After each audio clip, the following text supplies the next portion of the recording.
안녕하세요. 영어 마음입니다. have, get, take 모두 공통적으로 가지다 라는 의미가 내포되어 있기 때문에 각 단어의 고유한 의미와 쓰임이 명확히 와닿지 않으실 수도 있어요. 그래서 오늘 강의에선 먼저 각 단어의 의미가 기본적으로 어떻게 다른지 알아보고 이를 바탕으로 같은 문장이라도 have, get, take이 쓰이면 각 문장의 의미나 느낌이 어떻게 달라지는지 알아볼 거예요. 혹시 제 채널에서 이 세 단어에 대한 모든 영상을 이미 보셨다면 오늘은 이 세 단어를 정리하는 시간이 되겠네요. 우선 have를 볼까요?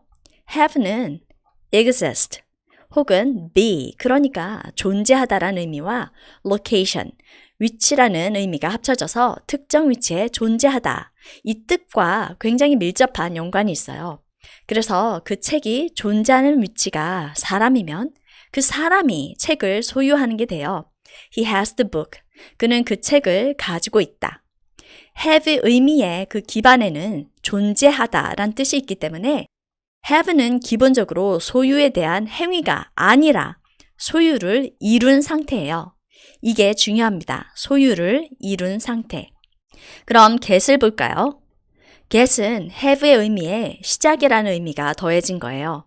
그러니까 없던 게 생긴 소유의 시작이란 뜻이 가장 기본이 됩니다. 보통 받다, 얻다라는 의미가 있죠. 그래서 he got the book. 그에게 없던 책이 생긴 거예요. get은 소유를 시작한 상태를 나타내거나 받다, 얻다처럼 소유를 위한 그런 소극적인 행위를 나타내요. 그럼 take은 어떨까요? 가장 기본이 되는 의미는 손을 뻗어 잡고 가져가다입니다. He took the book. 그는 책을 가져갔다. get 대신 take을 써서 표현하면 그가 책을 갖기 위해 좀 더 주도적이고 적극적인 어떤 물리적인 행위를 했다는 뜻이에요. 이게 무슨 뜻인지 뒤에 나오는 여러 문장을 보며 더 확실히 알아볼게요. She has blue eyes. 그녀가 푸른 눈을 타고나서 지니고 있는 상태예요. She's got her mom's eyes. 그녀는 엄마의 눈을 물려받은 상태예요. 반면에 get 대신 take을 써서 she took her mom's eyes라고 하면 의도와는 전혀 다른 표현이 될 테니 정말 조심하셔야 돼요. 왜냐면 이건 그녀가 주도적으로 물리적인 행위를 통해 엄마의 눈을 가져갔다라는 그런 뜻이니까요. He has medicine. 그가 약을 가지고 있는 상태예요. He got medicine. 없던 약이 생겼으니 약사나 의사로부터 약을 받았다는 의미로 받아들일 수 있습니다. He took medicine. 그가 약을 복용했다. 주도적으로 손을 뻗어 약을 잡고 가져가니 복용했다는 뜻이에요. 이렇게 take이 먹을 것을 섭취했다라는 뜻으로 쓰이는 경우도 있는데 그럴 때는 보통 실질적으로 손으로 음식을 잡고 입으로 가져가는 그 한 번의 행위를 나타내기 때문에 식사 과정 전체를 이야기할 때는 동사 take이 쓰이지 않아요.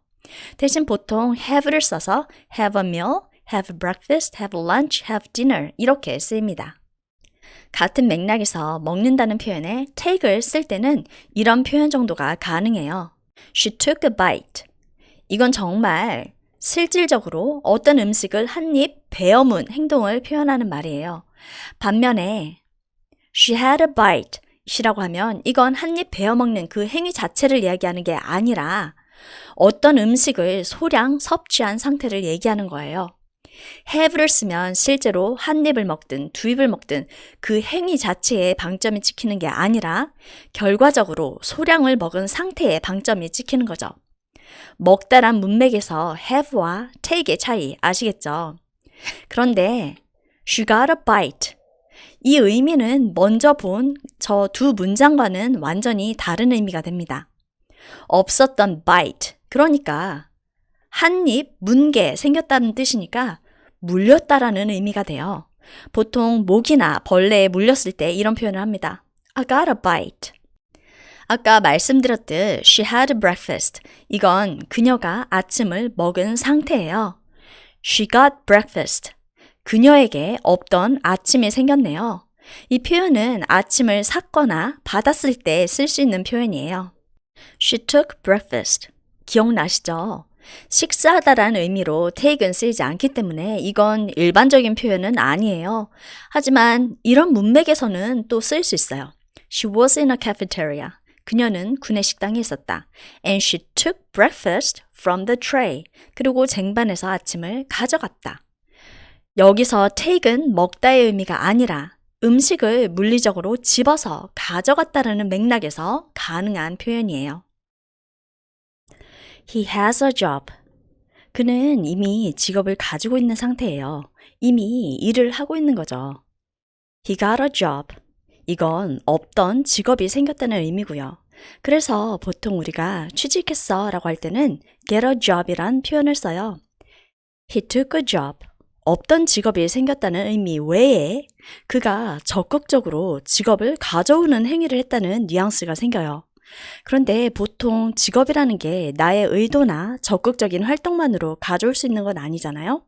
그래서 우리가 일상적인 취직이라는 표현을 take a job으로 표현하지는 않습니다. 그렇지만 이런 문맥에서는 take a job도 가능해요. The company offered him a job. 회사가 그에게 자리를 제안했다. And he took it. 그리고 그가 그 job을 받아들였다. 어떤 자리를 제안받았을 때 그걸 받아들일지 아닐지는 주도적으로 적극적인 선택을 하는 거기 때문에 이때는 take이 알맞은 표현이 됩니다. She has a boyfriend. 그녀는 이미 남자친구가 있는 상태예요. 반면에 she got a boyfriend. 이건 없던 남자친구가 생긴 거죠. 나 남자친구 생겼어 할 때 get을 써서 I got a boyfriend 이라고 합니다. She took a boyfriend. 이 표현은 정말 부자연스럽게 들려요. 남자친구를 내 주도하에 임의로 골라 가질 수 있는 건 아니니까요. 그런데 또 이런 맥락에서는 take이 쓰일 수도 있어요. She took Jenny's boyfriend. 이건 제니의 남자친구를 그녀가 주도적이고 적극적으로 가졌다라는 의미가 되니까요. 즉, 그녀의 의도하에 제니의 남자친구를 뺏었다라는 뜻이 되니까 이런 경우 take이란 단어는 조심해서 써야겠죠? 그럼 마지막으로 이 세 단어의 의미를 다지고 영상을 마무리할게요. have는 소유를 이룬 상태를 나타내고 그 단어가 가진 에너지는 굉장히 정적이에요. get은 소유의 시작을 포착한 단어로 소유를 들어가는 소극적인 행위, 그러니까 받거나 얻는 행위를 나타내거나 소유로 이제 막 들어간 상태를 나타냅니다. 변화가 시작되는 에너지를 표현할 수 있어요. 반면에 take은 소유를 향한 적극적인 행위를 포착하는 단어예요. get과는 달리 take이란 행위는 언제나 주도적으로 일어나고 물리적이며 직접적인 행동을 일컬어요. 어떠한 상태에 물리적 변화를 일으키는 적극적인 에너지를 표현하는 단어예요. have, get, take 이 세 단어 이제 자신 있게 구분해서 잘 쓰시길 바라며 그럼 우린 다음에 또 만나요.